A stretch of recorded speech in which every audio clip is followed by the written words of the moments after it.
Back last Saturday Sunday చూశాను. మళ్ళీ Sunday అయితే ఇవాళ మండే ట్యూస్డే.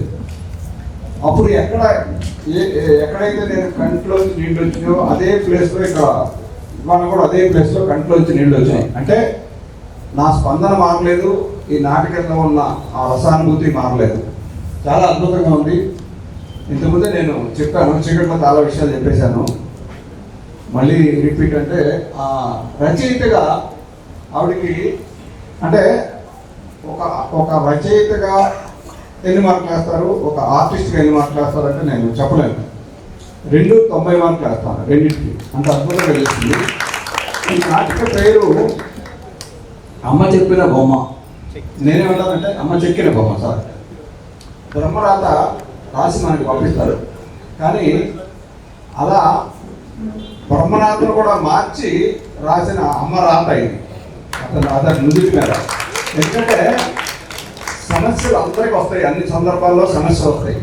కానీ ఆ సమస్యకి ఒక పరిష్కారం వెతికితే ప్రతిదానికి పరిష్కారం ఉంటుంది అని ఒక తల్లి బలంగా నమ్మి తన బిడ్డకి, తన కొడుక్కి ఎలా బతకాలి అని అతను అనుకుంటున్నాడో అలా బతికేలా చేయడం అనేది తను ఎంత క్షోభపడుతూ ఆ పిల్లవాడిని పెంచింది అనేది మనకి చాలా అత్యద్భుతమైన విషయంగా ఫీల్ అయ్యాను. తర్వాత వెంకట్ గోవాడ 2 చిన్న బిట్లు. ఆ పిల్లవాడు పనులు మీద వేసుకుంటాడు, తల్లిని చూసినట్టే కింద పడేస్తాడు. తల్లి తీసి ఆ పనులు మళ్ళీ అతని మీద వేసింది. అంటే నేనున్నాను నీకు, చూడు, నువ్వు భయపడదు, నువ్వేం చేయదలుచుకుంటే అది నేను నీకు సపోర్ట్ చేస్తాను. అలాగే ఒక జెండా ఫ్లాగ్, అంటే అది ట్రాన్స్జెండర్ ఫ్లాగ్, అది ఊపుతూ వాడు మొహమాటంగా కింద పడితే తల్లి పర్లేదు జెండా ఊపంటే వాడు జెండా పైకెత్తి ఒక ఆస్కార్ అవార్డు కొట్టిన ఆర్టిస్ట్ అంతా ప్రౌడ్గా ఫీల్ అయ్యి అతను ఆ జెండాని ఊపాడు. ఇలాంటి చిన్న మైన్యూట్ టచెస్ అంటే సినిమాల్లో మాత్రమే కనపడతా ఉంటాయి. నాటకంలో అంత చిన్న మైన్యూట్స్ చేయడం చాలా కష్టం. Govada Venkat, I appreciate. చాలాసేపు చెప్పచ్చు ఇప్పుడున్న పరిస్థితుల్లో ఇంతకు మించి ఎక్కువ మాట్లాడడం. తర్వాత ఈయన గురించి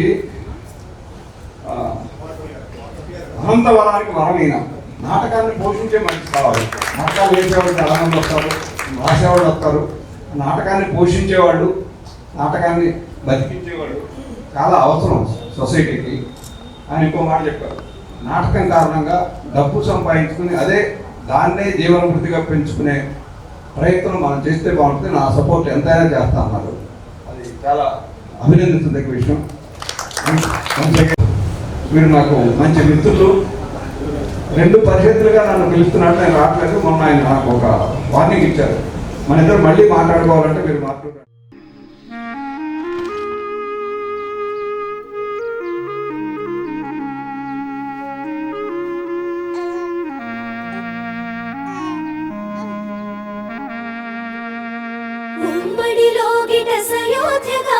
ನಿಮ್ಮ ಕೂರುವ ಅಯೋಧ್ಯಗ